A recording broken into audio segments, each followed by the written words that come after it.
He is the one and only. You can get like the best name ever for like a podcast, Adam Bone. I mean, that's Thank like you. that's epic, man. That's like right. Yeah, I mean, especially it's a horror movie podcast. It really fits in. I could also be like a mortician, I guess. There's a lot of careers that would really fit the Bone last name. Well, I was just saying like a heavy metal podcast. I mean, like on Adam Bone, like you just do like an epic heavy voice, and you'd be Straight like, up. right, like, welcome everybody. I am Adam Bone, baby. Let's just rock and or roll. Would Hey, have that would be gotten a me. lot.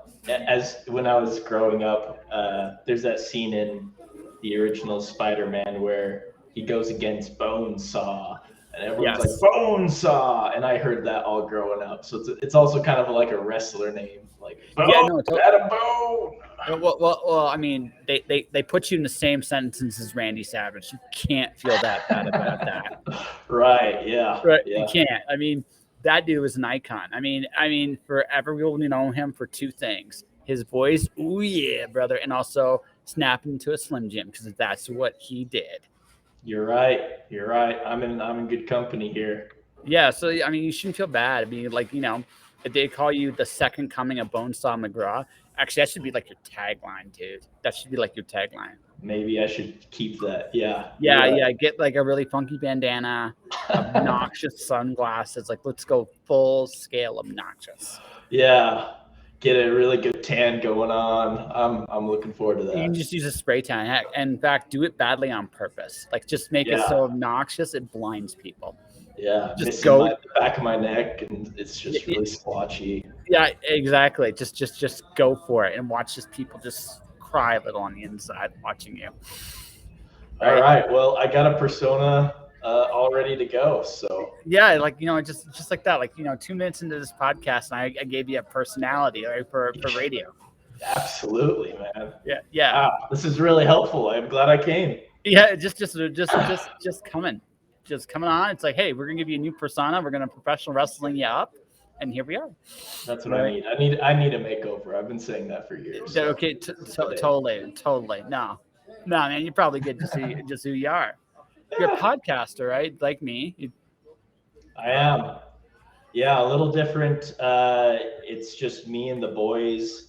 I mean, I don't do any podcasting solo, or it's not really interviewing. We talk about movies, and it's usually just the three of us. Sometimes we do have a guest, but it's usually just like my brother or one of our friends. So it's I don't know. It's like it's kind of a different thing where it's just a bunch of friends shooting the shit and talking about horror movies. So But that's a great podcast idea in itself, though. Honestly, like, look. Here's the thing: we obsess over shit all the time. All of yeah, us do. So it's best when we're obsessing over stuff that we're doing it in the company of people we love. It's one of the best yeah. things ever, right? Right? You can Any talk. By the way, what's your horror franchise of choice? Ah, shoot, man. I don't know. I feel like I'm You can. not. By the way, you can swear here. Don't worry about it. This is right. Good to know. Good to know. Yeah, that's a tough question. I mean, I'm not. I love horror movies, but I hadn't seen most of the classic like Halloween, Nightmare on Elm Street, any of those until the podcast. Honestly, I just liked a lot of the newer stuff and some random things. But I don't know about franchise. I feel like I like the first Halloween and everything that's happened after that. I haven't seen all of them, but it has been semi disappointing, so I can't really choose that one. But I like some standalones. I like anything James Wan does. The Conjuring universe is really fun. So I like ghost horror movies, the ones that have like haunted houses and demons and stuff. Like I like the slashers, but those are really my favorite. Yeah. Slashers are sweet, man. They really, really are because slashers have a tendency to.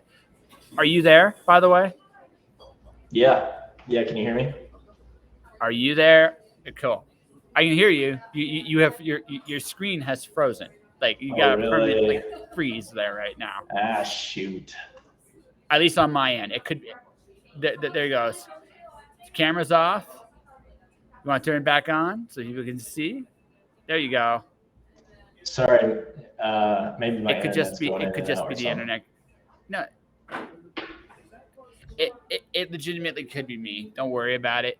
We'll just keep going. You can hear me, Yeah, right? I can. Yeah, I'm seeing and hearing everything. Okay. Okay. Cool. So, no, what I was saying, like slasher films are they're like the favorite for like independent filmmakers to break into Yeah, because they're cheap to make. That's a big thing, and that has to be. I cannot state that enough how important that is, yeah, right?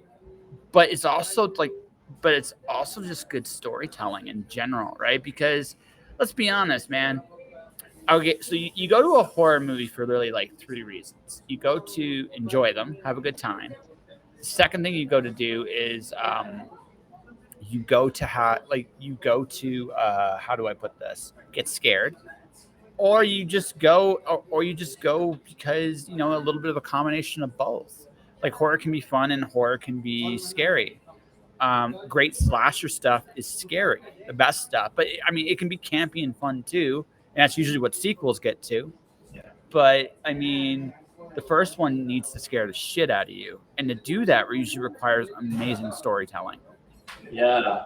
No, yeah, I'm with you. I think what's cool about, well, kind of the inception of our podcast was us deciding that we wanted to talk specifically about surviving the horror movies.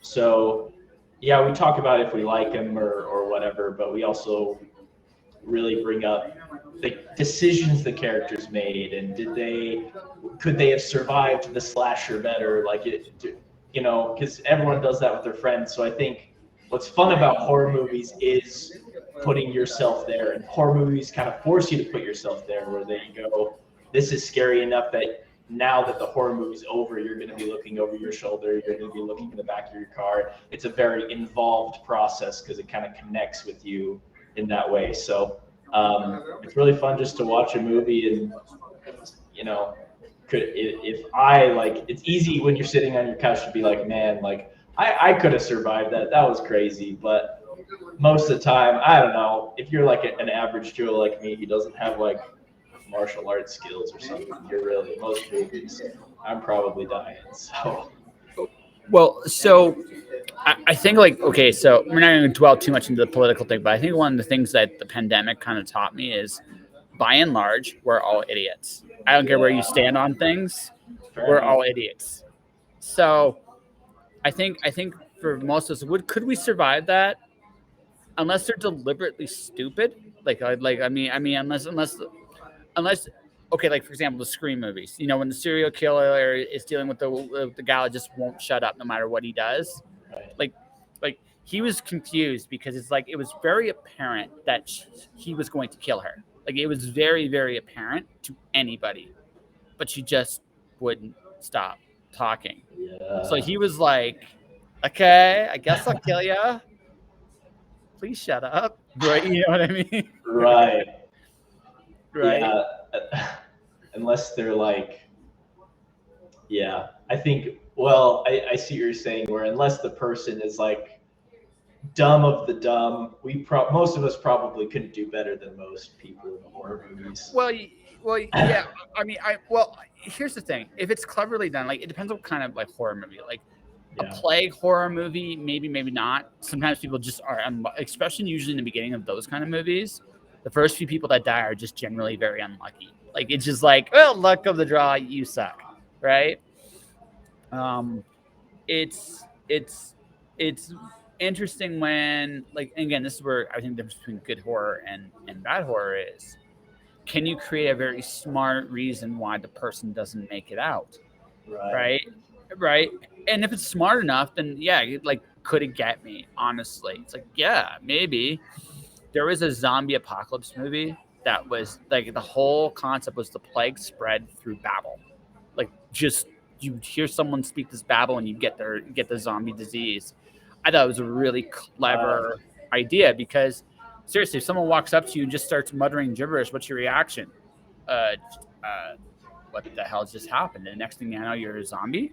That's a neat idea. And like, I survived that? Nope, not at all. right? And that's the thing. Like there are great examples in horror where people tend to do very well, and then there are very shitty examples in horror where it's like, okay, somebody wrote themselves into a corner, right? And Right. right, and that's the thing. Like, if they write themselves into a corner, then you're like, then you kind of feel cheated because it's like, yeah, you want to kind of see that happen, but let's be honest, right? It wasn't going to happen any other way other than through this plot hole. Yeah.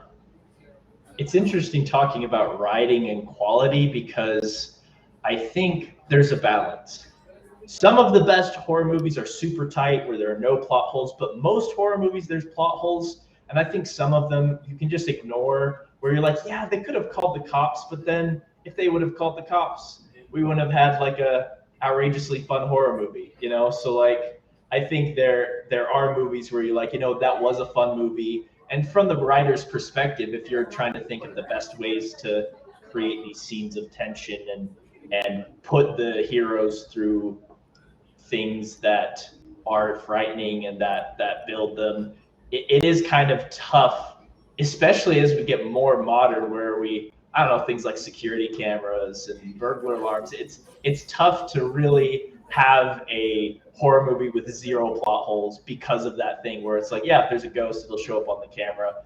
But I don't know if it's like quality and the decisions of the people isn't always the in correlation for me. It's more like, was the scares and the scenes of tension, was it effective enough for me to be involved, and did I have a good time with it? Because if there's too stupid, then I can't connect with it. So there's a balance, you know what I'm saying? So I don't know. It's kind of hard to not have plot holes in a horror movie. I've never tried to write one, but I'm just assuming. Okay. So there, I think let's illustrate the difference, shall we? Yeah. There are tropes in every genre. Horror has certain things, like the scary serial killer type that's making a phone call to you, I'm gonna kill you. Right? That's a very different, you expect certain things to happen there. Now, normally those movies, if you notice, are filmed in theory before cell phones. Yeah, exactly. Right, and the reason why that is because, okay, it's like real life. If you see an unlisted number on your cell phone, do you answer the damn phone? Never. Exactly. It's like, I mean, Never. culture's Because I've changed. seen those movies, you know. You see those movies, right? But I mean, it's just a general rule of thumb, right? People don't people conventionally things have changed. Back when I was a kid, we had the old phones before the cell phones. Phone rang, you answered it. It didn't matter who it was because you didn't know who it was. Right. Now the culture's evolved to such points like, well, I don't know this number. They're gonna, if it's important, to leave a damn message, right? And then that's what they'll do, right? So it's one of those things where realistically, like things have changed culturally because everybody's got a freaking cell phone, right? I think the cell phone's actually the biggest obstacle today of plot holes because, Absolutely. again, the best stuff when you look at the old stuff was involved the telephone, hearing a voice on the other end. It's much harder to do that now because, again, everybody's got a freaking cell phone, right? So you have to come up with creative ways to work around that to create a good modern horror. I think security cameras can be beaten because, I don't know about you, have you ever worked in a supermarket? I haven't. No. I'm going to tell you this right now. They don't look at those cameras unless something has happened. So I mean, getting around the security camera thing, like after the fact, maybe like that serial killer, look out. But the first one, man, people would let that stuff happen, no problem. That's fair. Yeah. But all of which to say is this: there are certain expectations in things you watch. And if you allow yourself, and the thing is, if the story is good, they will allow you to get caught up in that. And you'll go along for the ride. As long as it makes sense in the world you're watching, it's fine. Yeah. It's when there's a disconnect between what is plausible and what is going on screen. Like, for example, we're going to go out of horror for a second. Sure. Game of Thrones. Daenerys season 7 versus Daenerys seasons 1 through 6. That is not the same Daenerys in season 7. Right? I've seen the season 4 and I never finished it, but I've heard as much. So I mean, yeah, I believe you. Yes. But I only saw the first couple seasons. But I mean, that's the thing, right? But again, that expectation of who Daenerys was going to be versus what the payoff was going to be, what the payoff you expected. You can go against expectations, but again, it has to make sense. How did we get there? Like that story construction. Horror has this ability. Again, we're just keeping it to the slasher bit. The slasher wants to kill so and so. Well, why? Right? Is like, why is he a psychopath or she a psychopath? You have an interesting gravitas there, right? You can create a very personal, intimate serial killer kind of story, or you can create a Jason. It just goes around and just mauls people because he's got a lot of pain he wants to share to the world, right? All of which to say is like you have options. But you gotta tell the story in a way that feels like that if I'm going along for the ride, I can buy it. Does that make sense? Yeah, I think really what I think a lot when I see those movies or those shows where, like you were saying, you're like, this isn't making sense for me. This isn't the character. I think a property needs vision and needs to be constricted to that vision, right? From the beginning, from the get-go, the people creating it, which is easy for me to say, not having created anything like this. But as a viewer and a consumer, I can say that I think the times where it didn't work was that the times it went outside of the vision. Like, I didn't see this coming. This doesn't feel right in the world that was promised me, that was created. This didn't follow the rules. And the rules, like you said, could be anything. Maybe the psycho killer doesn't have motivation, and that's fine. But if a psycho killer that doesn't have motivation for the almost entire thing, and then at the end, suddenly we're trying to have motivation or feel sorry for it, have some sort of catharsis, but it wasn't really thought about or built the rest of the time, then it's not fulfilling. Take the Joker, okay? We don't really know who the Joker is. Let's be honest. We really don't. And where he comes from honestly doesn't matter. That's one of the reasons why he is so terrible. If you want to talk about like a horror trope in comics, the Joker has no identity, has no known origin story, right? Luke's saying something. Oh, he said shoot. My mic isn't plugged in, so it's probably crappy audio. It's all good. Look at that. No cord. Can you hear me okay? I don't even know I hear you just fine. I mean, I hear a bit of an echo, but it's all good. All right. Well, I won't worry too much about it then. This mic is obviously not plugged in. That's a good mention. I don't know hey, whether Luke, how you been, it's man? going through my my webcam. That's probably where it's going to.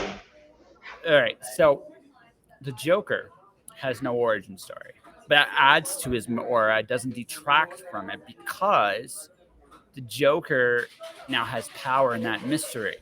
Yeah. But the one thing that's very clear with every you see a Joker story, a good Joker story, is he wants something. What does he want? And that's it, right? So in that particular case, the important element there is what does he want, right?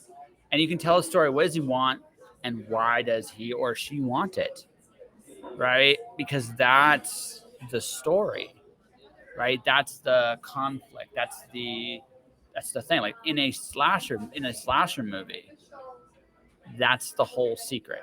There's no other magic to it. Again, the killer can be after anything. It can be very personal, which I think are the best stories when they're very personal. But if they're not personal, that's fine. What does the character want? Because that is super, super important. And all of this is also important because then comes the real fun question.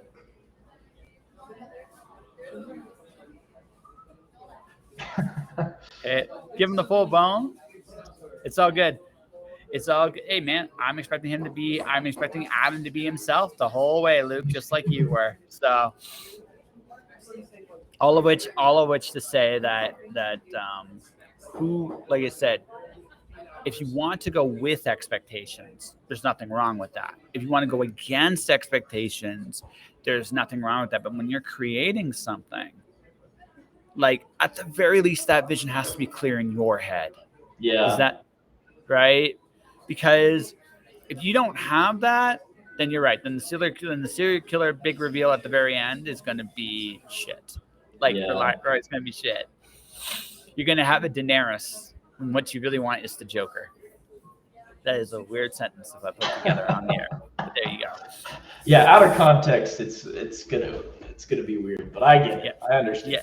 Yeah, exactly. Right. So that's it. Right. That's the whole of The Secret. Is good horror follows very good fundamental story rules. They really, all of them do. If you go like to the old stuff, that's all they do. New stuff can have, like, again, it can be fun. I love Zombieland. Zombieland's like my favorite fun like zombie movie ever, because it's really just like a really fun take. It's really about a man looking for a Twinkie when you really get right down to it. Right, and all the stragglers he meets on the way there. Silly as that was, it was fun. And again, I wasn't really scared of the zombies per se. And that Bill Murray cameo is still all-time epic. I still love that little piece of it. Yeah, but it's fun. It doesn't try to be anything more than what it is. Like, again, it doesn't have to be Shakespeare or this epic, dark, brooding thing either. It can just be, was it fun? Does the tone match what you're seeing? Right. Yeah, I think tone is a good thing to bring up, because so much goes in, especially if we're talking movies, there's so much that goes into tone. I mean, when you're more than a lot of mediums, I mean, you have the lighting and the colors and the sound and the music and the acting and the angles, like all those things together create that tone. And if one thing isn't connected to the other thing, then, or if the writing doesn't match what the director's vision is, it's you get that disconnect. Or if later in the movie they're like, you know what, we want this tone now, this is what the movie is now. I've seen so many movies like that where they're like, halfway through, I'm going to change the tone. Not to say you can't have changes in your story, but like, you have to bring the audience, you have to be aware and cognizant of where the audience's emotions are and where their connection is, and how, at what points they're connecting in the story, and make sure that's fluid, you know, that you're bringing them along in the way. Okay, so let's do, like, okay, we're gonna go out of horror for a second. This is why I hate the Star Wars prequels. Okay. The tone makes no freaking sense. Yeah. It just doesn't. Like it really, really doesn't. Like, the tone makes no sense. And because the tone makes no sense, the movies don't hit as hard as they should. Yeah. Right? Oh, personal question. And Luke, if you want to answer this, you on the air, you can too. Which was worse, the Clone Wars or Rise of the Skywalker? Okay, wait. So is this the Clone Wars, like the... Not the cartoon. The cartoon's good. I'm talking the movie. Oh, like the Attack of the Clones. Attack of the Clones, yeah. Or the last one was the... It's tough. Here's my thing about the prequels. I don't like them. Like, I feel similar to everyone else, but I also haven't seen them in forever. And honestly, as a kid, I think Attack of the Clones was my favorite, because as a kid, you're just there for the colors and the... But I saw Rise of Skywalker in the theaters, and honestly, I also left the theaters being pretty much like, yeah, that was good. But then I watched a bunch of videos tearing it down, and I was like, yeah, those are all fair things. So I don't know how to feel about either. It's hard to compare them. One is nostalgic, one is fine. I don't know. Okay, so for me, it really comes down to this. I hate the cringy love dialogue in Attack of the Clones Oh, more yeah. than I despise the first hour of Rise of Skywalker, which makes no sense.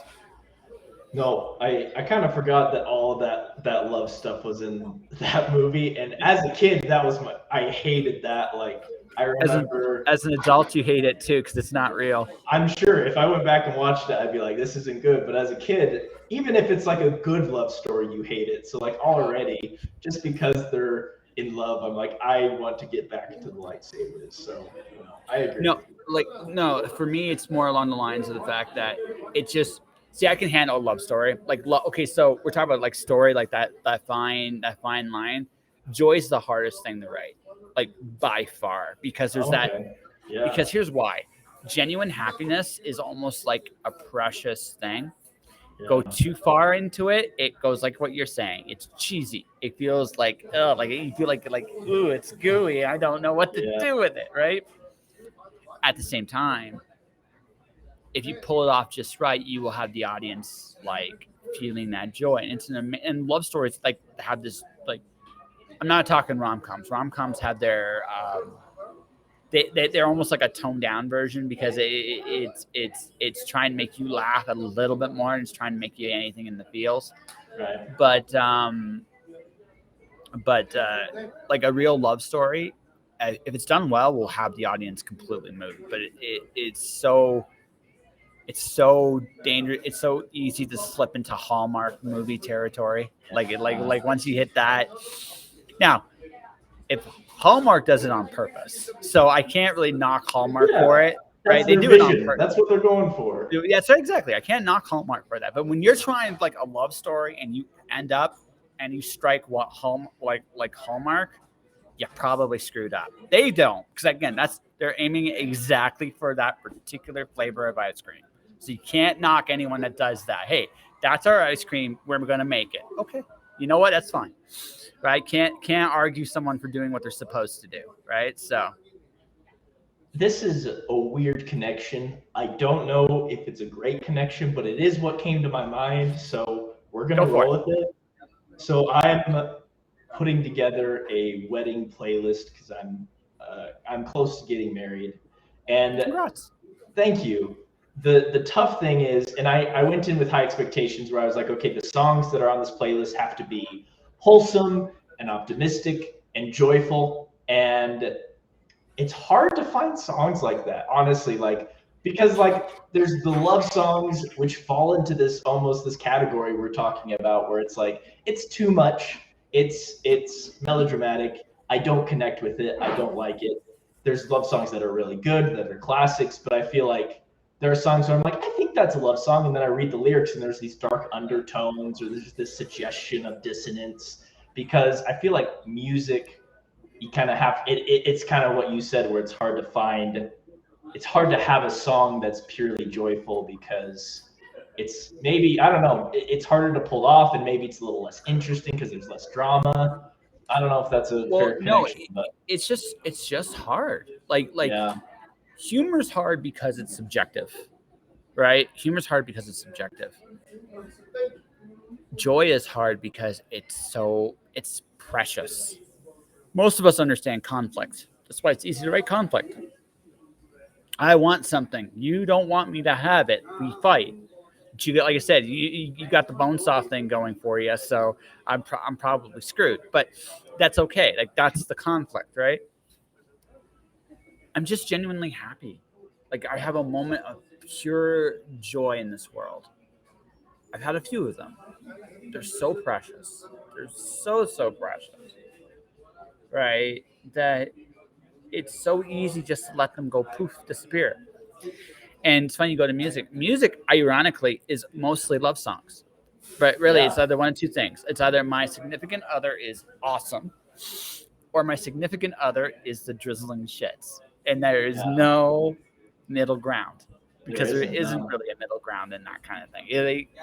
That's nature of love, man. It's just a roller coaster, right? So it's also if I'm an artist and I'm writing a song, I'm not going to write a song about the mildly boring days I'm having. I'm going to write the song about the highs or the lows because that's what's moving me and that's what inspires me. So it's hard to find music for the average day, you know. Weird Al Yankovic wrote a 12-minute song about going through the drive-through. I've heard that, and it's incredible. And that's what I'm Yes. talking about. We need more drive-through songs. We need more sitting at I the don't know. dinner table in silence. I think that one. Weird Al is a special talent because he made that entertaining. Yeah. He made that totally entertaining. But I don't know if to say it's a happy song or a sad. It actually is kind of a sad song because really, like, are we so bored with life that we're raving about a drive-through experience? Like, Right. I mean, yeah. Like I said, there's always a twist to it. yeah, exactly. What again? Weird Al writes humor, right? And a lot of humorous music, which is not easy to do, by the way. Even though he's doing a Yeah. lot of parodies, he has an insane amount of talent doing what he does. So, Yeah, humor's hard, man. I don't know. It's impressive, especially like I watch a funny movie, and funny movies are tough because it's really easy to crap on them because humor can be so awkward if it doesn't work. But actually, like thinking about, okay, I'm making a movie. How do I make this movie funny? Like I don't even know where to begin to like write a script that's like. actually, do you want to know the secret? And I learned this of all places reading Spider-Man. Okay, yeah, So Peter Parker, whenever he's about to go fight crime, he always tells jokes, right? And he's doing it because he's scared. Because let's be honest, he's getting shot at, and Lord knows what else he's gonna face when he yeah, goes out on patrol. Like he doesn't know. So his spider sense keeps him active, all that stuff. But it's just like, okay. But what makes him interesting is he tells jokes to himself all the time. And the secret I learned from him is deliberately make some of them not funny. Because because think of it like a roller coaster, right? So you got your really good A material that you know is really, really fucking funny. And you got your stuff that only makes you laugh, which is totally fine. You got to have a little bit of that in there, right? And then you got stuff that's just terrible, like just absolutely freaking terrible. So if you just go all great jokes, you're gonna lose your audience because even though they're great jokes, now you're not giving those great jokes a chance to breathe. Right? Right? What you want a little bit of those bad jokes in there. You want to dirty it up just a little bit. Now again, there's a fine line. If it's too terrible, people will be like, oh God, why? Right? Because you took them yeah, completely out of the experience.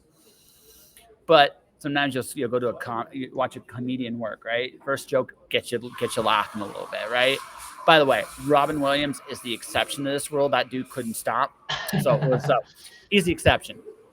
But you watch everybody else. The first few jokes kind of get you chuckling a little bit. They're small little jokes. They're funny, but they're not necessarily their best stuff. They're zingers, right? They get you bang. Okay, I'm laughing. Then sometimes what you'll see is the next, like after a couple jokes in, they'll make you makes you kind of groan, like oh, it's like right, right. Hey Jag, right? So you got these terrible jokes, right? And you make someone groan, and then you tell a good joke again, and they laugh even harder because now it's like, oh my, like it's like, and then eventually what happens is people get completely caught up in jokes. Like it doesn't matter if it's good or bad anymore.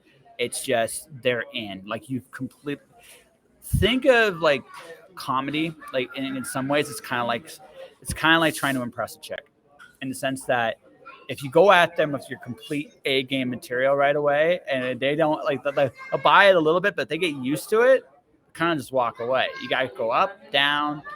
You got to talk them into that experience. Now, once they're in, they're in. And then you can just do whatever you're gonna do.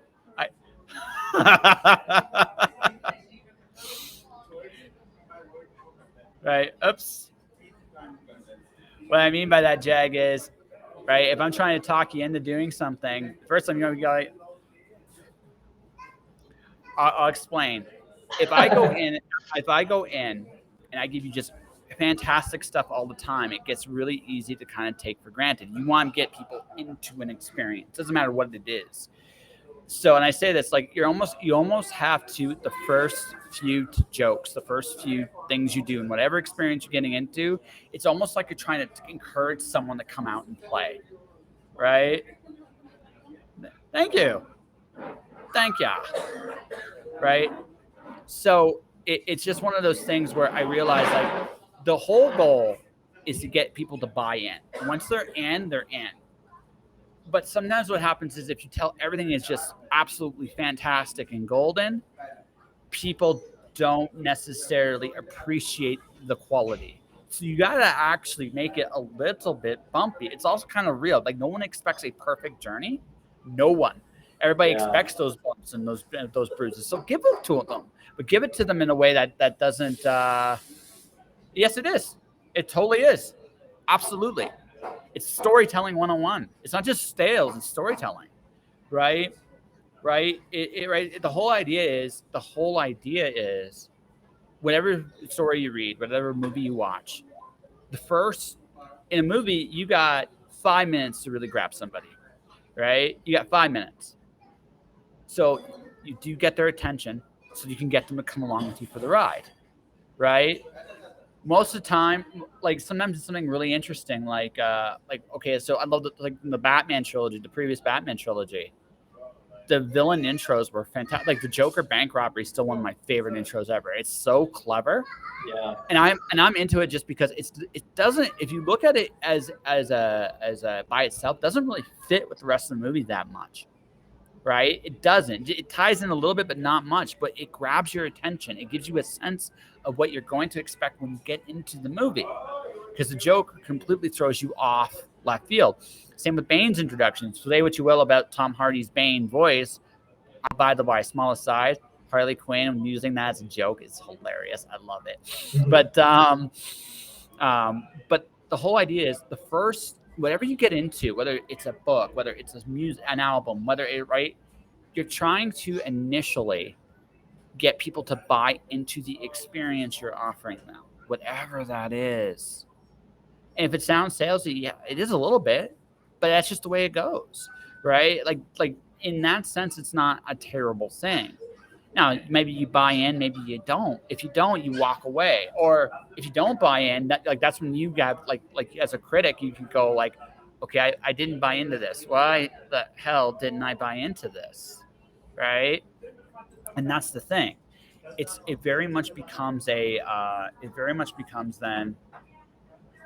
going back to tone. Like look at something like Ghostbusters or Zombieland or fun movies. Did the tone match the story? Yeah, it did. And that's why those things are good. It's not because there's the greatest story ever told. No, they were fun, and they tried to be fun the whole way. That was what they offered people. Hey, if you come on board, you're going to have a great time. And on a personal note, like those movies delivered. And again, I know I sound old because I haven't wrestled anything really modern very much, and that's because I don't watch much TV anymore. It's just I've gotten to the point I just don't have time for it. But although I'm watching a lot more Flames games this year now that I actually work for the arena. But that's I'll be able to see some Flames games now. But yeah, no, I mean, but that's the whole thing. You like one of the biggest things any movie, any story, anything really is the experience kind of promise going to be something you want to experience? If you realize that, like, and every movie does this. And if it's done well, it sucks you right in. And if it's done terribly, you bitch about it on podcast. Yeah, I like this because you putting it that way, and I think my mind goes to some of my favorite movies, how it's put together, and I think not even talking in terms of highs and lows, but more of just like I'm trying to think of the correct word here, but the variety of content. So here's a movie that I watched the other day that was really fun. It was the movie called The Raid Redemption, which is an action movie. And the way it was kind of described to me from beginning to end was complete action. And I was kind of expecting that, but there was a lot of moments of downtime. There's moments where characters are talking together, because I honestly believe, kind of like you're saying, if there's a movie that is like, let's say it was 100% action the entire time, there wasn't a moment where someone wasn't beating someone to a pulp, it wouldn't be a good movie, because No. you need to deliver those moments. You want to say, here's the action thing, really appreciate it. We're going to have a different thing, maybe not a bad thing, but we're going to have some interesting dialogue, some character moments here, and then we're back to this really cool action set piece that matches the tone of those other moments, but is a different thing. So you also want variety, where it's not all the bank heist at the beginning. If the whole Dark Knight was the bank heist scene from beginning to end, again, it wouldn't be great. But there are these scenes in that movie where there's politics, and there's these detective moments with Batman where he's looking at samples and bullets, and again, if the whole movie was that, it also wouldn't be interesting. So you have to sprinkle in variety. Oh yeah.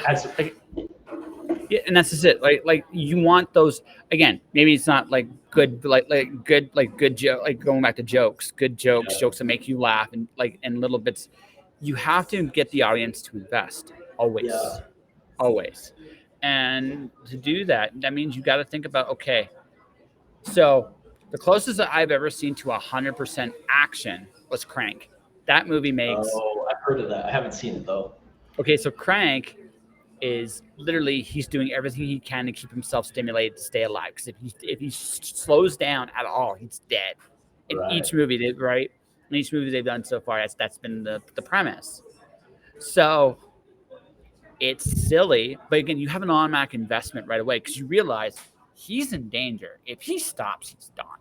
Now, grant you, just from a pure logic, again, if you think about it too much, it falls apart, right? If you think about it too much, but it's a fun ride, because it's like you have a stake that people can invest in. He's just trying to stay alive, right? And then it's like, oh, is he gonna do that stupid thing? Oh my God, he's gonna do this stupid thing, and that's part of the fun, right? And it gets absurd the whole way through. It gets like stupidly absurd, and you're looking at that going, how? But again, but that's the thing. Like the highs are these stupid little set pieces, but the middle parts of it are, okay, he's desperate. He's kind of scared, because he's like, well, what do I do now? How do I keep going? Because I need to keep going, or else I'm not going to be here, right? And that's the fun, right? And that's like one of those fun little like action things, right? But everything was built around certain set pieces, and again, part of the fun on that was, how absurd can you get, right? Because in this world, like how far can you go? And that's interesting. Yeah, and each scene you're like, okay, what are they gonna do next, and builds off that. You're always expecting the next thing, and so, Yeah. yeah. So it's almost, I mean, again, it can't. I think they've hit their expiration date. I don't think you can do too many of those movies. Yeah. There just comes a point where it's just like, nah, right? But that idea, like, again, when you look at going back to expectations, going back to storytelling, right? Ultimately, and tone. You're trying, like a movie has to keep a lot of things in mind. And by the way, we haven't mentioned one very important part of this too, which is the actors and actresses themselves, because they can sometimes take a script and make it a good script great, a great script phenomenal. And like that's why like great movies are so rare. You might get one made a year, and that sounds like a lot. It's not, considering the hundreds and thousands of movies that go out. It's stupidly hard to put together a great story and everything just works out. So like I've worked on sets. I've seen it. If the cohesion isn't perfect, it shows up on the screen too. I like this conversation, especially bringing it back to horror movies, because here's the thing I like about horror movies is the potential of horror movies. I think the reality of horror movies is a little disappointing. It's hard to find a unique horror movie nowadays. I think because, going back to our conversation at the beginning, there are these older horror movies like, you know, the phone call horror movies, or the kind of general slasher flicks, which were really good for their time. And we've seen good variations of it, but at the same time, because we're in a different age, we got different things.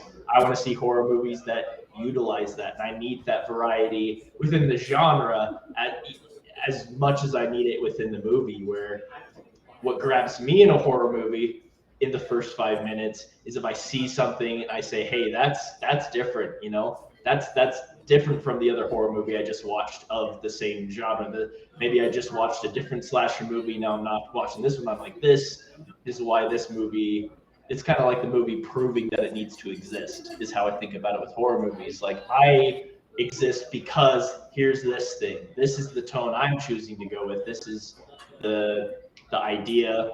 I loved, crap, what was that movie called? The movie Ready or Not is one of my favorites of recent years, because you like read it on a piece of paper and it sounds like it's going to be a terrible movie, because it's like hide and seek, but they're like trying to kill the person who's hiding, and it's, I don't know, it's super fun, but they chose to do a certain goofy tone, like a hilarious tone, where it doesn't take itself too seriously, except for the moments where it chooses to do, which really grabbed me. So that variety is so important. So we're gonna answer this question. So Chester Yeah. Picture, did you get to see them live? I never did, unfortunately. Yeah, me neither. Literally my favorite band in the world, but did not get to see him live before he passed. So, They're not my favorite band in the world, but they're good. They were good. They were great, yeah. and I miss them. Actually, one of the albums I took with me throughout my travels is actually their concept album, A Thousand Suns. I admired their bravery for doing that. It That's was my different. favorite album too. I love that. Yeah, I love that. Yeah. Oh yeah. But we're gonna go back to what you said. You can have serious moments in light tones. In fact, Yeah. it might make them better. Definitely. Right. Oh yeah, no, Yeah, I love A Thousand Suns. you know, yeah, no, it's my one of. favorite I album. think it's not my favorite album of theirs, but I think it's their boldest one, because they broke their formula for this one. They said, let's do something different, and they did. It was great. Love the Catalyst is still one of my favorite songs. Yeah. Just like, it's great, right? So I love that they did that. It kind of like for Lights Out, that was one of the albums I listened to when I wrote that, Jag. So it's one of those. Yeah. So it was that album. That all said, like, I think here's the thing: you can do some serious stuff in lighter tone things. In fact, I think it's better when you do it that way. Yeah. Because it adds a gravity. Like, being silly for the sake of being silly is great, but it's awesome when you also have something to say too. Yeah, the instrumentals, and when they come for me, Yeah. Talk about grab. Okay, sorry, this is a tangent, but talking about grabbing you at the beginning of a thing where you have this instrument. Linkin Park is really good at this, where they have this instrumental at the beginning where you're like, this is weird, I don't like this, but then throughout the song they're like, hey, this is what we're doing with it. And you're like, okay, that's cool. So that song, yeah, when the first time you listen to it, you're like, that is one's weird, decent. man. That one's decent. I like the. I always forget the first actual song on the album. That one's really nice. It's a very quiet, like post-nuclear fallout something. Yeah. Right? It's like, wow. The robotic voice kind of in the background. Yeah. So, and it was that one. I can't remember what it's called off the top of my head. I could put the album list in front of me, but I am not that asshole when I'm on the air. So, someone can put that up. Requiem or something. It's like something. No, it's not Requiem. It's. Shoot, what's it called? I'm sitting through the smoke, through bridges I have burned. I can't remember what it's called. That song is really, really powerful, though. Yeah, I know what you're talking about. Song. Yeah, that's actually, it's my second favorite song on the album. When They Come For Me is up there. Another one up there. Oh yeah, like, you know what I'm talking about, right, Jack? So that song is really good. Great song. No, like, I love concept albums, right? I love that. I love concept albums, and so that's the one for them I really dig. It's also why I used to like Incubus quite a bit, because every album was almost a concept album for them, which was always neat to. It was always neat to listen to them for that reason. But no, like I said, when you Wretches and Kings is really good. We have turned this conversation now into a Linkin Park. Okay. Yeah, I could go on for days. My favorite song of theirs is Breaking the Habit. Yeah, I great just song. love that particular song. It's just that honesty that I need to change. I think that's a really, really powerful song, and it's ironically one of their earlier ones. I mean, not their last album, but the one before that, with Castle of Glass on there, the Wolf, right? That is my favorite of their albums, because that's them, I think, at their absolute strongest. But there is something about those first couple, from an emotional standpoint, that just still hit. Yeah, I think the song "Numb," which is kind of like one of their biggest. I had an interesting, because I don't really look into songs. Well, I used to not really look into songs that deep, where I'd look at the lyrics and be like, what does this mean? Like, what are the deep things? I just like listening to the song. And most songs, like you said earlier, is like, this is probably about like a relationship or something. But when you like read the lyrics of "Numb," you realize it's talking about like, and it's a little vague, but it's talking about like relationship with parents or authority figures, and how you're trying to prove yourself to them, and how you reach a breaking point. You're like, I can't be you, sort of thing. And that really hit me hard when I made that transition after listening to that song for years, and I had no idea what it was about. So no, it's also about like authority figures, and just the fact that we don't live up to, and we have to figure out what our own expectations are, whatever those are, right? Some albums, some albums, I'm almost tempted to show like what I'm currently like when I write. This is one of the albums I listen to, and don't make fun of me too much for this. I'm sure Jag will listen to it like, haha. Oh shit, is that Avril Lavigne? Avril Lavigne's "Goodbye Lullaby." It's my favorite. I love it. It's my favorite of her albums. I don't know the album. I know a lot of her songs, but I don't know what's on. No. So the reason why I like this one so much is because, the reason I love that particular album so much, she does some great stuff. There's no doubt. But the reason I love that album so much is it's really about that struggle to care. Because again, the first song is called like "What the Hell," which is just about like, you know what, I'm just gonna get in all kinds of trouble because I don't care anymore. Then you get into some of the other ones like "Wish You Were Here," and she openly talks about she openly talks about giving a shit about things. As much as she's talking about the relationships, she's talking about their like that. That's why this is it's my favorite of her albums, because it's that balance of again, that lighthearted, I don't care, I want to just have fun, versus the reality is I actually really do care, right? Yeah. I actually really, really do care. I love because that's where I'm at in my life too. Like I'm 40. I'm only 41 in about 7 days. Oh, so, hey. Yeah. I've lived a wild life, and now I'm thinking about where I'm going to go from here, what I want to do, and it's never been. Yeah, I know.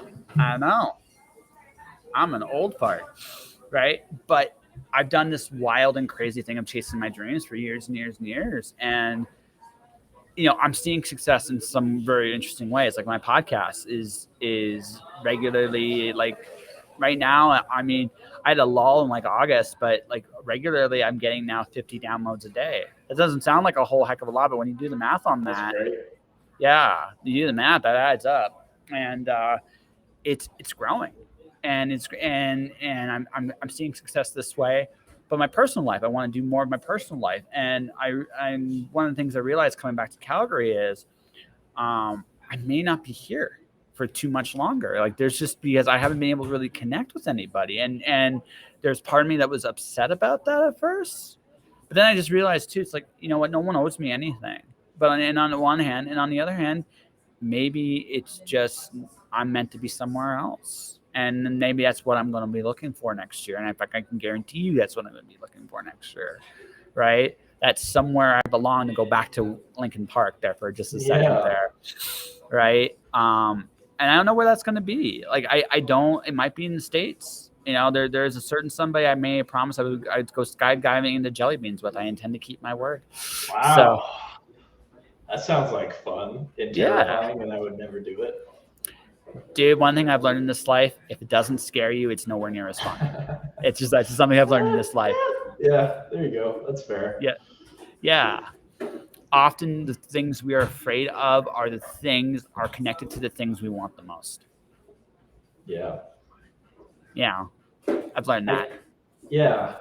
I like I don't know. I think this is interesting because I think about a lot. Well, I'm one of those people that really that thinks about existence a lot, and we don't have to get this heady, but just to kind of add to what you're saying, you're like, and our motivations as characters in this world, in this movie that we're all in, is why do I do the things I do? Like, why do I watch goofy movies, and why do I, have those moments of levity and of laughter? And a lot of times it's coping mechanism. Sometimes it's a distraction. Sometimes I just need that mental, I don't know, boost of to get me out of the slump. So I think bringing it back to creation, when you create something that shows goofiness and fun, and that in the context of there's something, I don't know if darker is the right word, but there's something deeper there. There's something Always. behind every joke. There's always someone who's running from something or hiding from something or trying to forget something. And when you can see that in, like you said, if you're watching a comedy, but then sometimes it brings you down, it's relatable because that's how we are. That's why we have those goofy moments in our lives. Oh, so I'll do the simplified answer, which will sound like bullshit when you hear it, and then Okay. we'll break it. I don't mind going deep on this. Yeah. Whether we consciously realize this or not, we come to it sooner or later. I don't know. How old are you? Just out of curiosity, how old are you? I'm 25. Okay. So you might have had this epiphany. You might not have yet. Sure. You're gonna like, and what I mean by that is it'll sink in. Like Yeah. this, but it will have, whether it's sunk in or not, it's another story. Yeah, sometimes you know something, but then it hits you like a train one day, and I get it. Exactly. So one day you're going to come to this realization that you're not going to be here forever. And when you come to that realization, you then get a bigger, deeper realization. Well, then a lot of people have this existential, why am I here? What am I doing? And what I realized for me when I had my own little brush with that is like, I'm here to experience life, whatever that looks like for me. And the older I get, the more I realize that it doesn't have to look like what anybody else sees it either, right? And that's a very powerful thing, because once you have, now maybe you don't go as far as I do. I am a unique form of crazy. I really am. But what you realize is you're not going to remember whether you have the house, the car, kids, yes, but you're not going to remember the things you had. You're going to remember the things you did. Yeah. Right? That's what you're going to remember, right? You're not going to care about the things you had. They were there, and some of them will come, some of them will go. But the people in your life, the things you did that made you come alive, whatever that might be, that's what you're going to remember. Now, my decision was, so I made this little decision: 1,000,000 mistakes, no regrets. I hate regret with a passion. I think we often are afraid. Again, fear is a door, and fear is also a want as well. We often have this desire to do something, but we also have this fear of doing that something for whatever, maybe because of a failure, maybe it's success, maybe it's a feeling. There's a reason why you want to hold back, and you're always struggling with those two wants your whole life. So what I'm trying to do is, I'm like, even though sometimes fear is common sense, there is a healthy respect of things you should have. I'm trying to listen to the other voice as much as I can, because that's the voice that's going to make me the happiness that I did those things, even if I screw up. Maybe especially if I screw up, actually. Right? So you're like, with you, when you go back to comedy and movies, like, you're like, again, those feelings you're looking for, laughter, joy. We're looking for things to make us feel. That's what, like horror, like I said, horror if done well will scare the shit out of you, make you think, or make you laugh, right? I kind of, if you want to talk about music, I kind of equate horror to like a heavy metal concert. Sometimes you'll go in there and you'll listen, and you're just raging against the dying of the light. You're in the pit going like that. But every once in a while, the guy up on stage is playing songs barefoot, and it's just hilarious, and you're laughing your ass off because you're watching them do this barefoot. Like, what the fuck, dude? Yeah. Right? But that's life. Life is about ultimately doing the things you love and what makes you passionate about, and with the people you love. I have never had a problem with the first. For me, it's the second, and that's what I'm seeking out right now. But for a lot of people, it's the other way around. Sometimes you find the right people, but you're not necessarily sure what you want to do. I've had the opposite problem. I know exactly what I want to do. Now I'm just want to just find people as crazy as I am. There you go.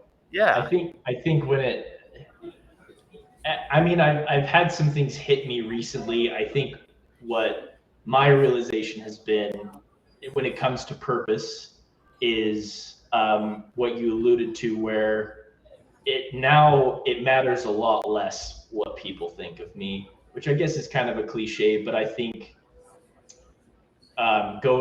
there is a balance where it's like, yeah, you want to do it with the people that you love, but you also want to do it for yourself, and if the people that are around you have a different thought or having a different idea of how you should do it, that shouldn't affect you. So I think realizing like, yeah, I'm going to go out and I'm going to do things, I'm going to mess up. And for me, I don't really think of like, oh, I'm so mad I messed up. I think about, oh, this person's so mad I messed up, or this person's so, like, I let other people's thoughts get in the way so much.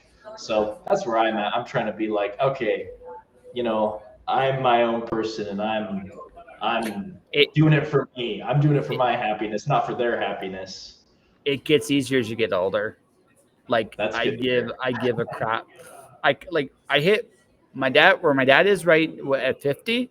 I hit it at 40. Right. So I think I'm going to, like I said, I hit it. I just, most of the world, I just had this, like, this was my big epiphany. By and large, what you see out on the feeds, what you see as events in the world being described to you, they don't matter. There's some things that do, but by and large, most of them don't. Yeah. Right. I mean, most of the.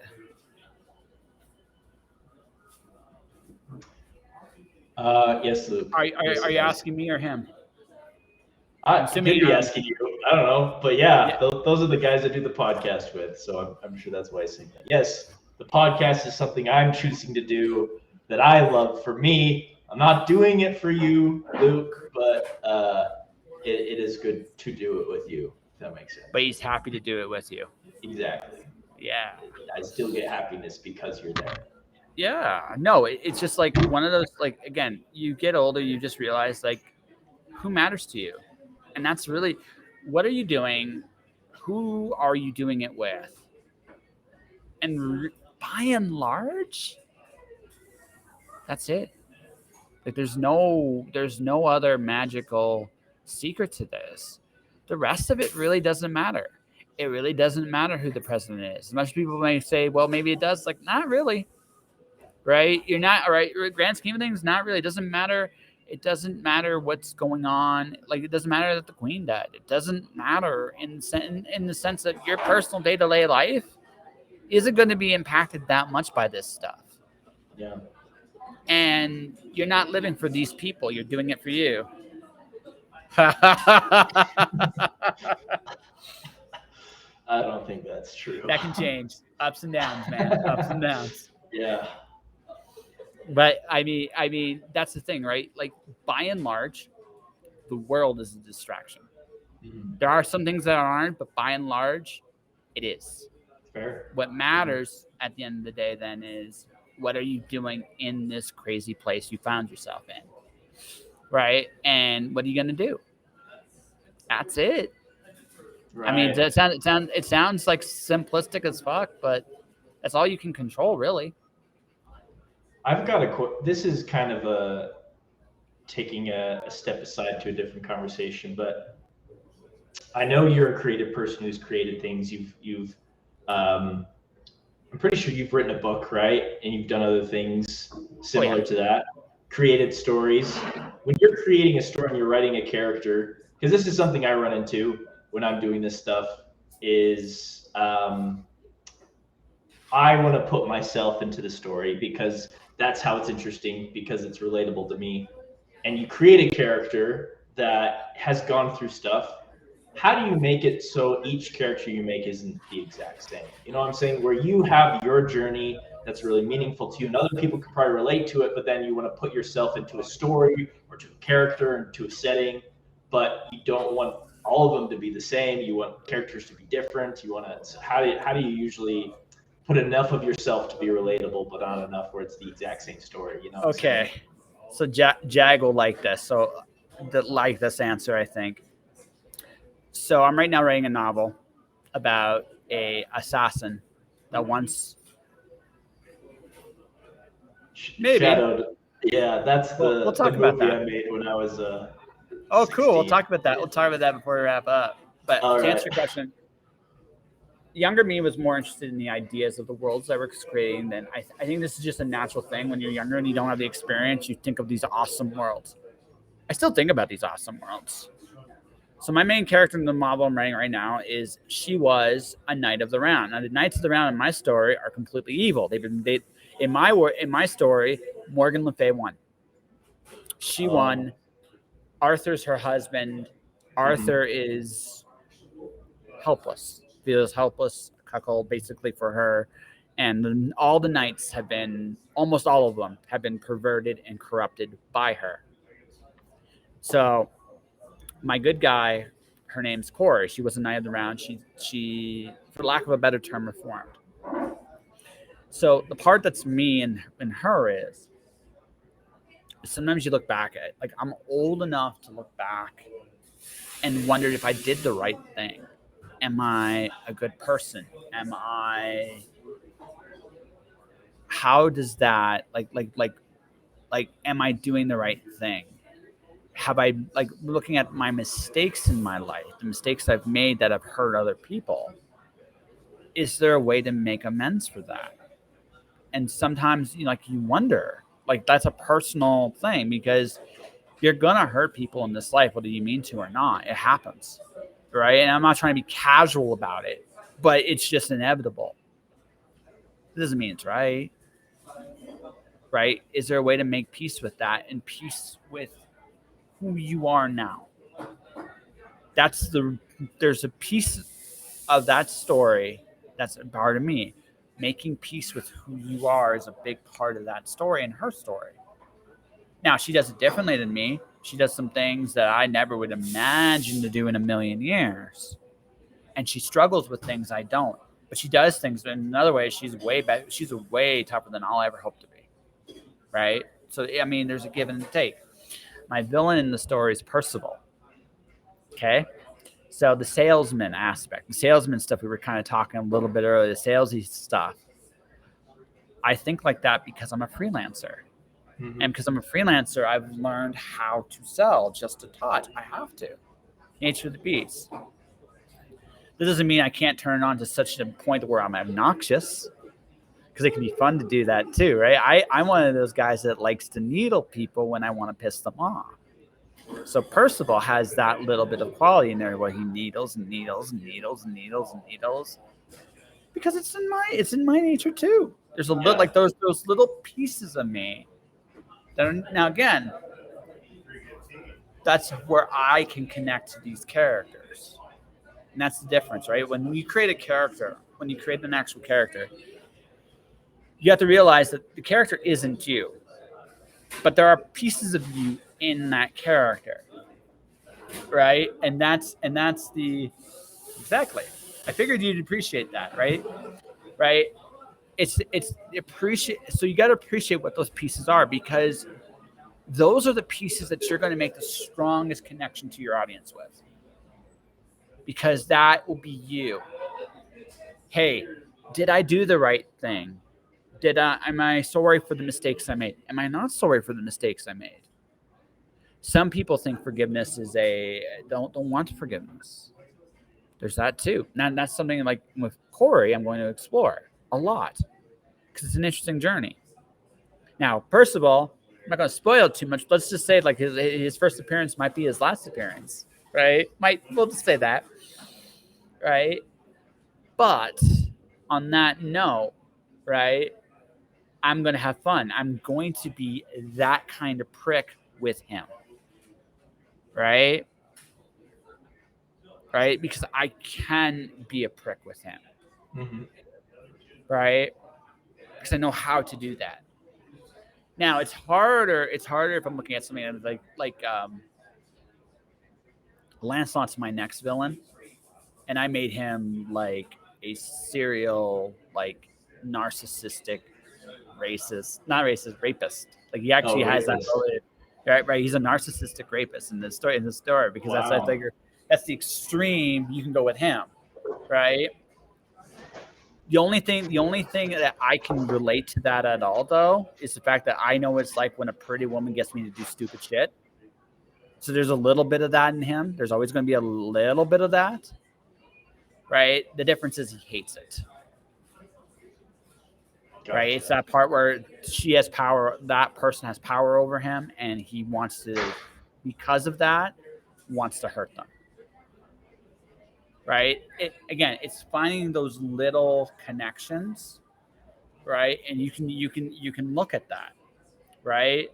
Um, that wasn't an easy one to find for me, but Yeah. right? But it's one of those. It's one of those. You have to understand when you anything you do, you gotta understand the nature of what it is. Like the no matter what it is, the inversion of it, right? So falling in love is a beautiful thing, right? But what if you felt enslaved to that feeling? There you go. Now you have a villain, right? That noble, courageous, like hero that's going on the journey. What happens if you get jaded by it? And that's Percival, right? That's my version of Percival, right? So again, just looking at that human element and going, okay, how can where can I understand it? I like it. Yeah. You kind of have it on a piece of paper and you're like, where is my life in this, like you said, this rapist? What You're like, what that's not what little relatable. what little piece can I understand? Yeah. And Right? then that's what you explore. That's what you Yeah, show in the book. And then it'll be yeah, realistic.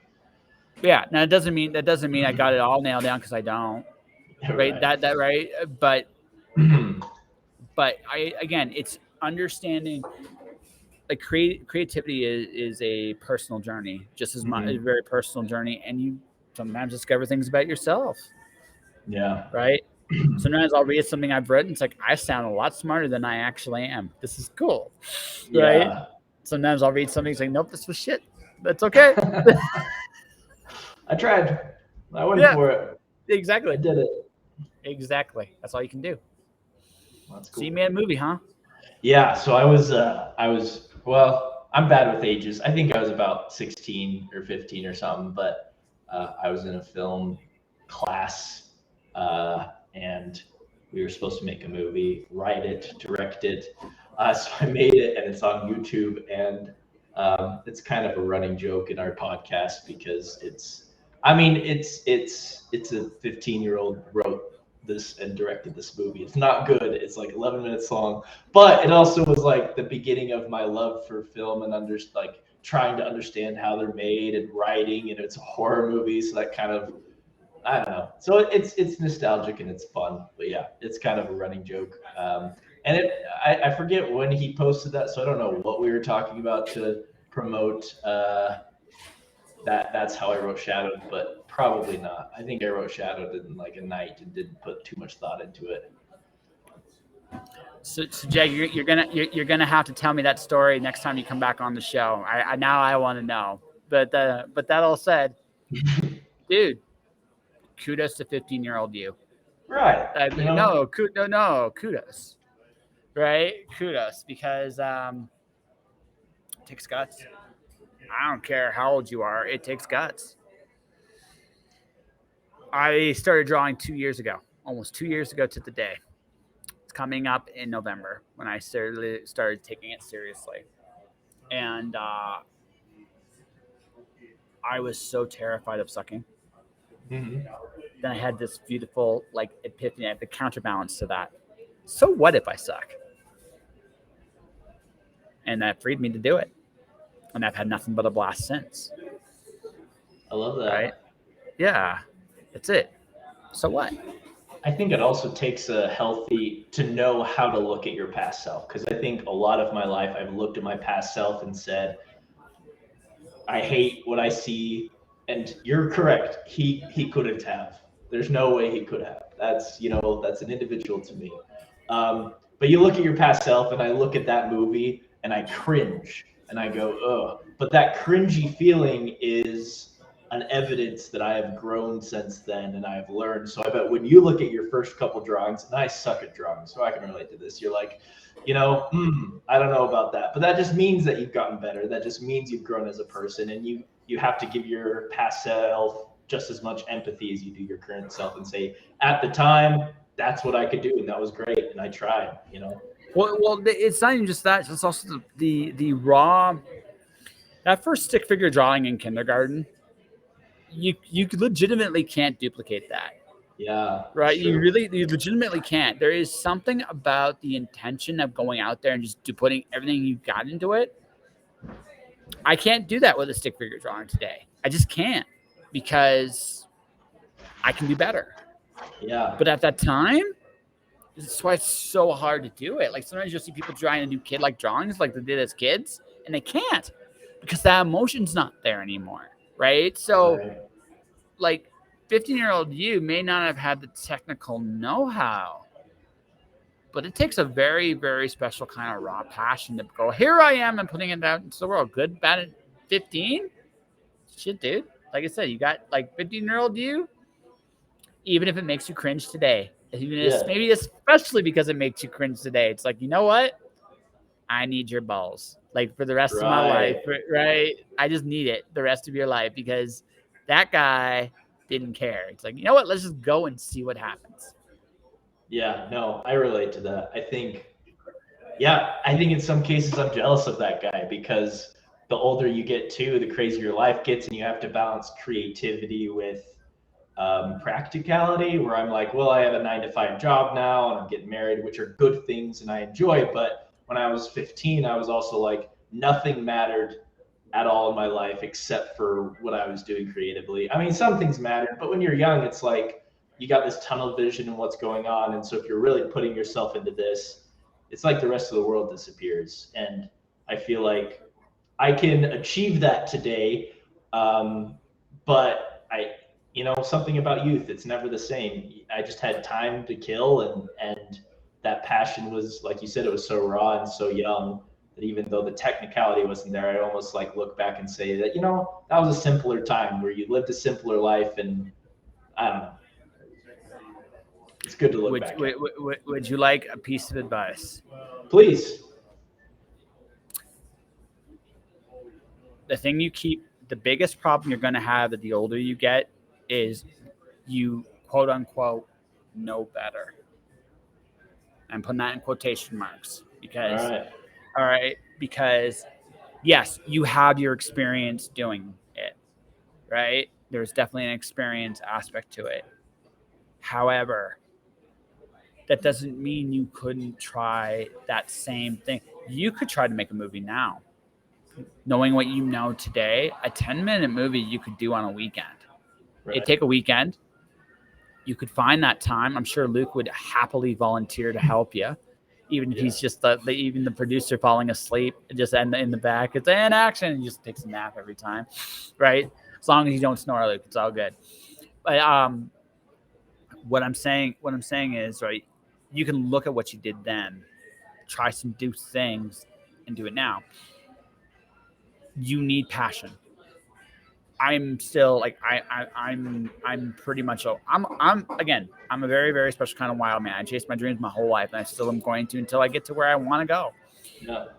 But and that even with white, because you got there's two things. You quote unquote know more, and you quote unquote have something to lose, right? Job might come and go. I don't think we live in a world today, honestly, where you're get that job you have, you're going to keep it in 5 years. We don't live in that world anymore. So I think the reality is, okay. Okay. Yeah, he is coming into town, so Oh, we'll do it. So then in that case, do a slasher movie. They don't take long to make. Have fun, right? Have some Yeah, fun. But what I'm saying is, you're always the two things to keep from young. You are always, if you're not striving for what you want, you're always losing. Right now, again, you have a family. It's not always about you, and I get that too. It's right. I totally get that. But do keep in mind something too with your kids. They're gonna watch daddy. If you probably will have kids, I'm assuming at some point down the road, and if you do decide to do that, your kids are gonna watch you and how you chose to live your life. How do you want them to view life? Keep that in mind. Again, I get it. You're gonna make sure there's food on the table. I totally understand that, right? But at the same time, you have to always take chances, man. Always. And yeah, remember the 15-year-old guy. It is that simple. Always. My right. The only thing, hopefully, now with all your wisdom and experience and stuff, you just do it a little smarter. right. What the I fuck do like I know? that. Dude, I'm in a Yeah. Starbucks chatting with you on a podcast. What the fuck do I know? I love the ambient noise. It's like that scene at the beginning of The Social Network where they're sitting there and there's all that chatter. I kind of feel it, like it makes me more intrigued in what you're saying. Like I have to like kind of, I can hear you well, but I kind of like want to go in to listen. And I'm like, Yeah, exactly. It adds a little personality to it, good right? background. Yeah, I like it. But yeah, no, like that's the thing, right? You have to recognize like life is always going to be a risk every day you wake up. The question you have to make the decision of, and again, I get it. It's not always about you, right? It's not always going to be about you. I get that. But you got to carve a little bit of that niche for yourself. Can't forget it, because the longer you wait, the harder that's going to be to find again when you're older and you're like, oh shit, I should have done more of these crazy things in my life. Right? Keep doing those crazy things. Just do them in gaps, right? Just plan your crazy a little bit more. That's all, Be right? responsible with it, maybe, but A still little have bit it. more. Yeah, exactly. Like you need, but again, life is about the chances. Again, we're talking about living. Life's about the chances you take. It's not. Right. You don't want to be one of those people. It's like I never took any chance. Now again, I'm a crazy risk taker. Doesn't mean and I don't know if I end up with, and this is just me being honest. I don't know where I end up at the end of the day. There's no guarantees, but I don't regret anything. Mhm. I think that puts me in a very, very unique category. It's like, I did everything I wanted to do in this life, just about. I want more because I always will, right? That's just human nature. But at the same time, at the same time, like I'm now again, I can look back and go, I took every risk I wanted to take. Still shit I want to do, but I took every risk I really wanted to take. I controlled my destiny. That's a really cool thing. Yeah, I you saying that kind of reminded me of a guy I met a little while ago where we did a play together, and he hadn't acted in 10 years. He only acted in high school, and he just talked with his wife one day and was like, "Hey, I want to be an actor again. Like I think he was going to school for theater. Like he totally switched his major. He just like you said, kind of took a chance. And it's so interesting. I didn't know him before this, but he hadn't done it in 10 years. And he was a little rusty for sure, but I feel like while I was watching him do it, you could just see like his eyes light up and you could see him having fun and he was excited. And I don't know, it really hit me as like that is somebody who has passion And so I don't know. I feel like a lot of people, and I felt this in my life. So this has been a great chat. And I've gotten great advice because I feel like I need it. Where you're sitting at the desk at your job, and yeah, you're doing it to put food on the table, but at the same time, it's like, well, I don't think my eyes are lighting up all that much right now. Like this isn't fulfilling my passion. This isn't. So Yeah. filling your life with that in the cracks, in the margins, hopefully in the spotlight, more and more is I don't know. That's what life's all about. So I think I feel like I see that in people when you can tell when someone's doing what they love, and that can be anything. It could be creative or it could Yeah. be the office job. I don't know, but Yeah. So, Mr. Adam, before I want to ask you, because there's one thing Luke brought up that I kind of want to ask before we wrap up. oh no, all right. But 90 minutes in, do you still feel like you felt before you came on the show? You're asking me that? Yeah, I'm asking you that right now. Well, I think I'll think about it for a second, so I don't just give a BS answer. I definitely feel different. Yeah, I feel like I went into the show with a lot of apprehension because I've not really done anything. I am a podcaster, but it's with my friends who like I knew beforehand, so I was scared. But I think now it's it's a good time. I've learned a lot. I've had a lot of fun. Good. How about you? I always enjoy. People are infinitely fascinating to me because it's whether it's Kelly Armstrong or whether it's Adam Bone. It always strikes me how interesting the similarities are and the differences are. It's always an interesting because again, no one sees life the same way, but it's amazing some of the conclusions we come to. Yeah, that's right. I've had Kelly Armstrong on the show. We talked Borderlands. She's a gamer mom. True story. Right. But okay, so now I'm going to ask, we're going to go back to movies real quick. We're going to have some fun and wrap it up. Good. M. Night Shyamalan. Seriously. No joke. She's a gamer mom. Like, no joke. I no joke. We talked Borderlands for like 10 minutes in our conversation. It was great. Yeah. No, like that's the thing, right? I've been very like I said, it's amazing to me. Again, that's a #1 New York Times bestselling author, and we ended up talking video games. That's fucking cool. Yeah, that's cool. Yeah. So before we wrap up, I kind of wanted your opinion on M. Night Shyamalan. Since we're talking horror, yeah, I have never watched a filmmaker that pissed me off more than this guy. Okay, That's my opinion. How about yours? Right. I'll tell you why too. I think like most people, I have a lot of opinions about M. Night Shyamalan. I want to give some background to say I think The Sixth Sense was instrumental in my love of horror. Also, Signs was instrumental in my love of horror. I grew up with those movies. They terrified me as a kid.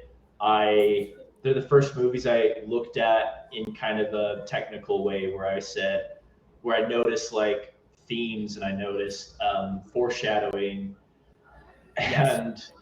And I've noticed, and so he's very special. I think what he needs is a screenwriter. I think he needs someone else to write his scripts because his dialogue is atrocious. In the old movies, they kind of work because it kind of works with the tone, but you still notice some clunky scenes of those old movies. The new movies, I watched I don't know, like a couple months ago, whenever it came out, and it like the people talking to each other, it was impossible to get through. I kind of hated it. So I think if M. Night literally just gets a screenwriter, he can come up with the concept, he can make the story, he can be like, hey, you write down what these characters fucking say to each other, and it's going to be a good movie, and I'm going to watch it because I love his ideas. I love his story. Even the some of them I haven't seen. Like I haven't seen Avatar, and I haven't seen The Happening. Like I'm just going to say, if you like Avatar the show, don't watch that movie.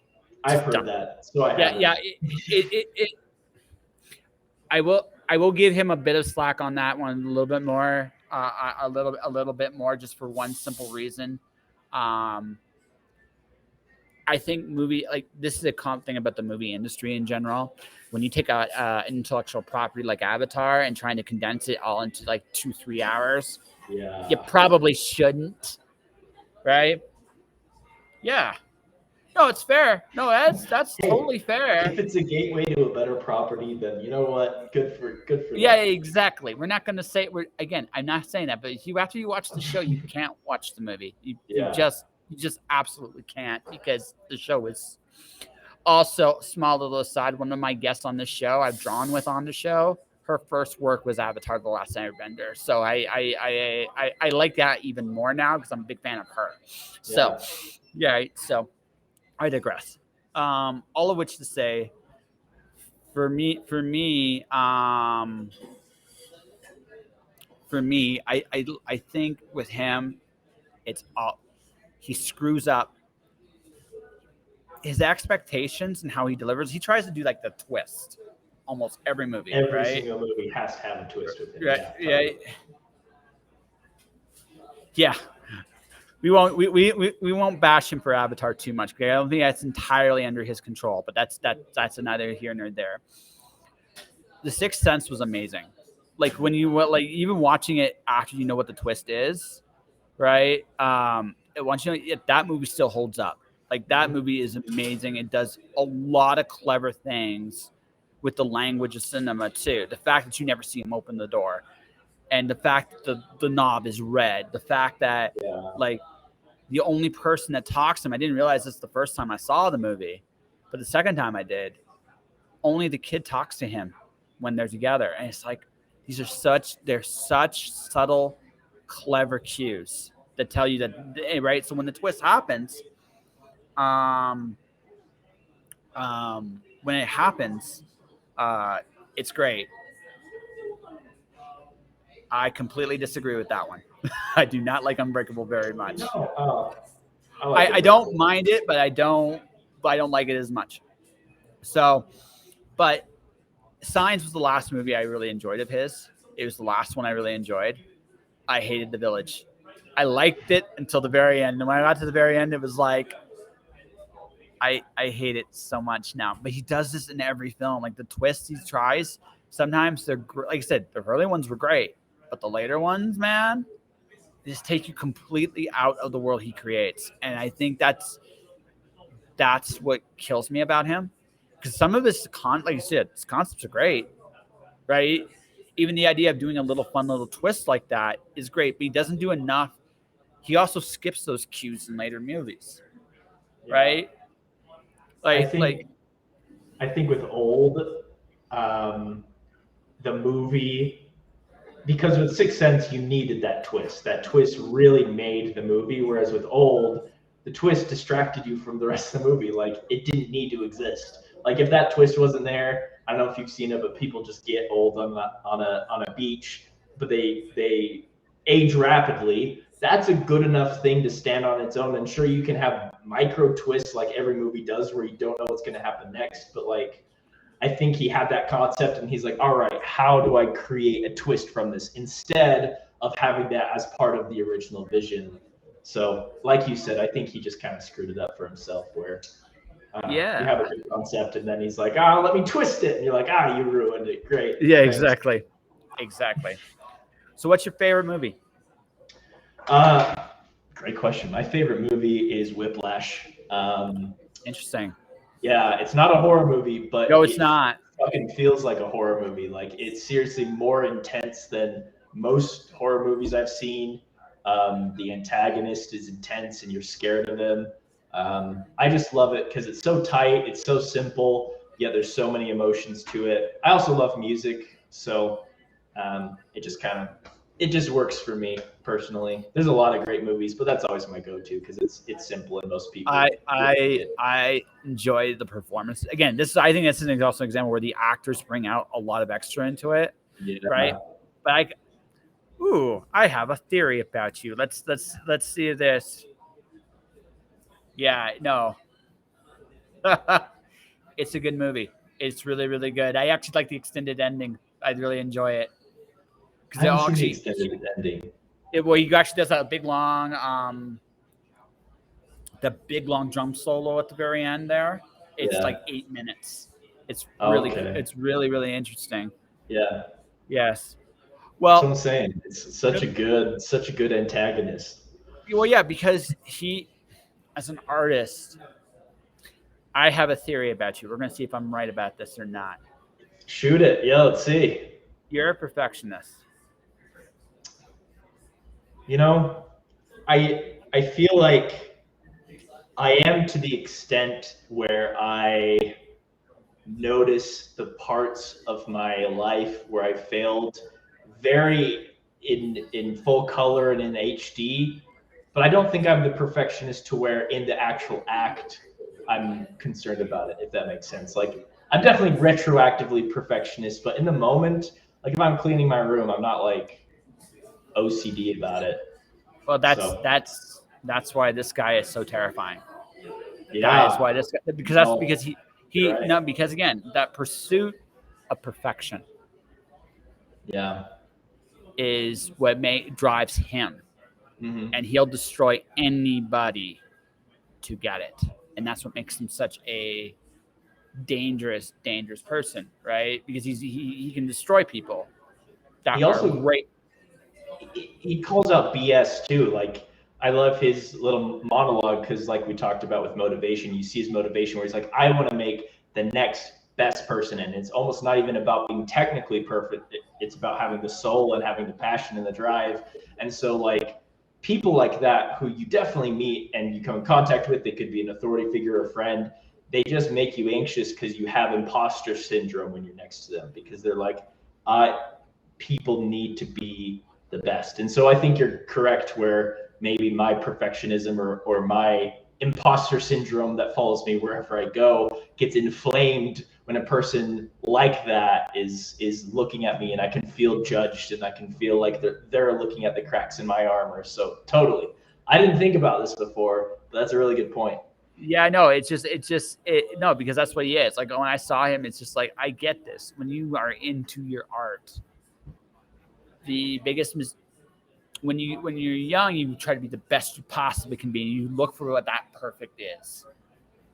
Then you get like older slash wiser, shrunk, right? And you come to the realization that you'll never be perfect, but you can still be great, Yeah. right? And that's there's a difference in that. In that sometimes the errors, that's the other thing too. Sometimes the errors make it for a better performance as well, and that's the thing.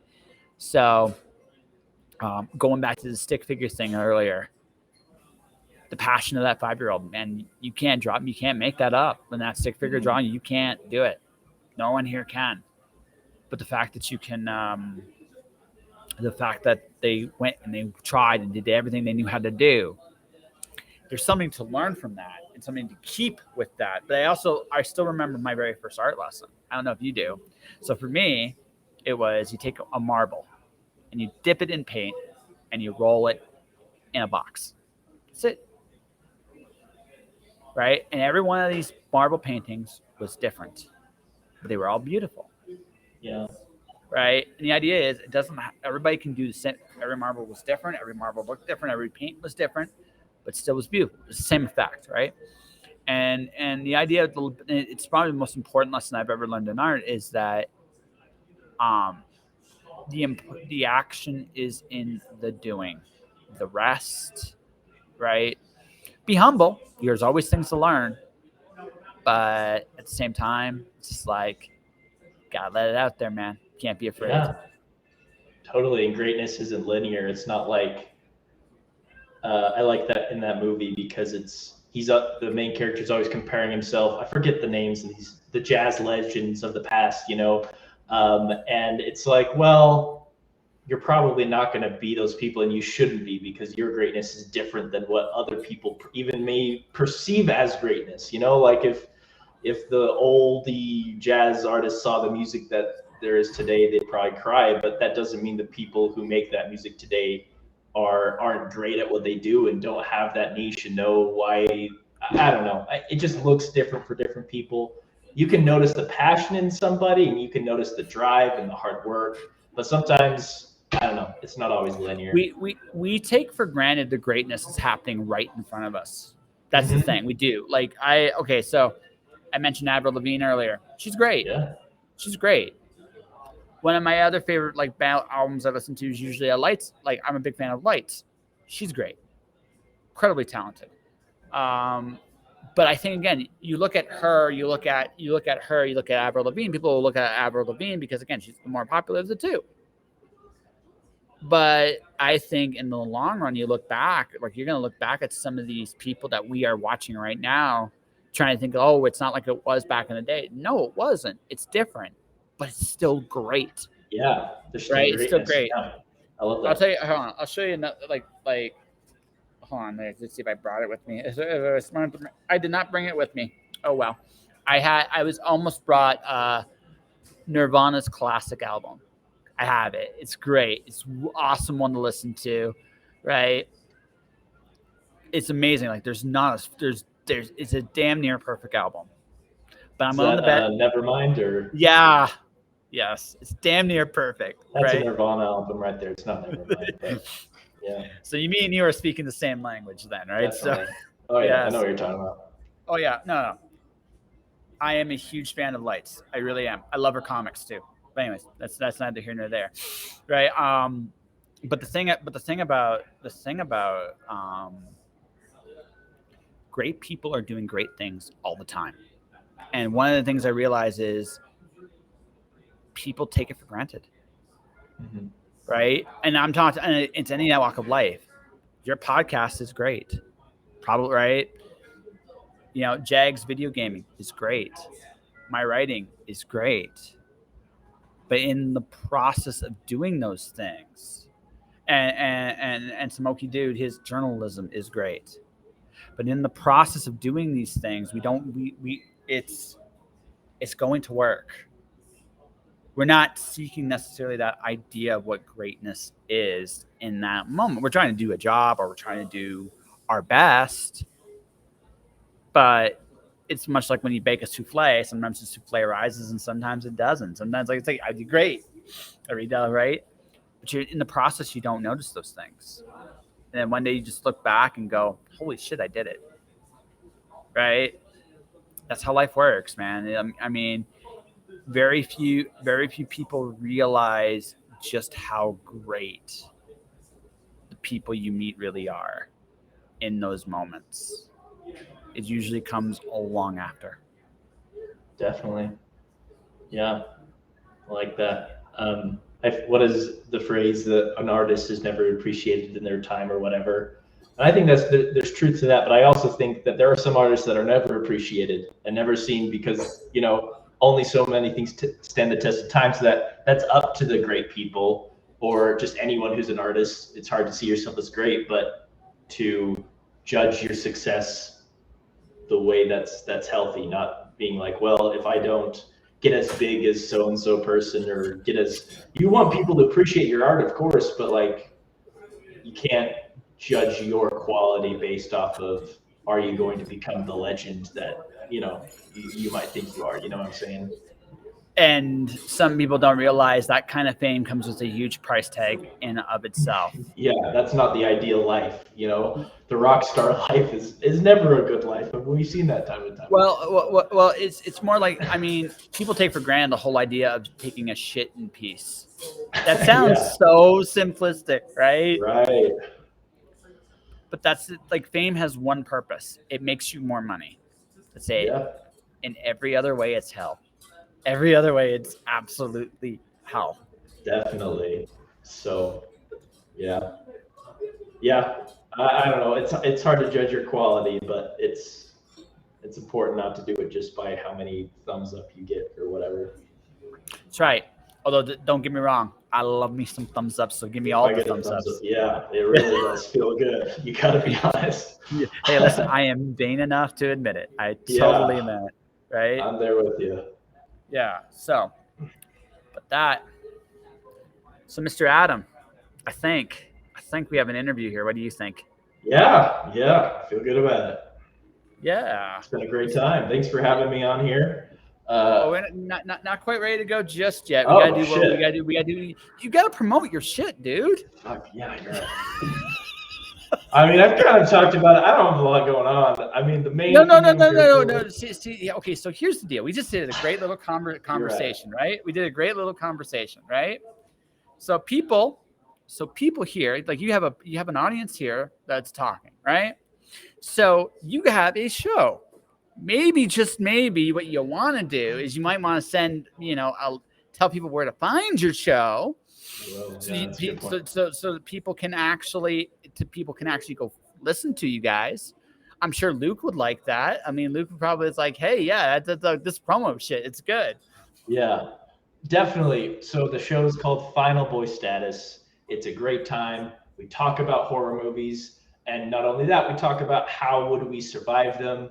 We're three super average dudes that have very little martial arts skills, so it's a good time. Come check us out. We're on Spotify. Again, it's called Final Boy Status. We're on YouTube for a video, just like this one. It's a little bit more fun. Sometimes we make hand gestures that you just can't see in like the Spotify version, so it's good to actually watch it. Thank Luke you. Haueter gave us the anchor plug there. Yeah, and that's where to find us. So if you like that, come check us out. We appreciate it. Yeah, no, that's cool. And how about you? Do you have a web page? Do you have anywhere you hang out with people? I personally do have a Twitch. It's under Indie Adam Bones. The Spotify version has video now. That's cool. So that's cool. You can still watch us on Spotify. So what's your Twitch?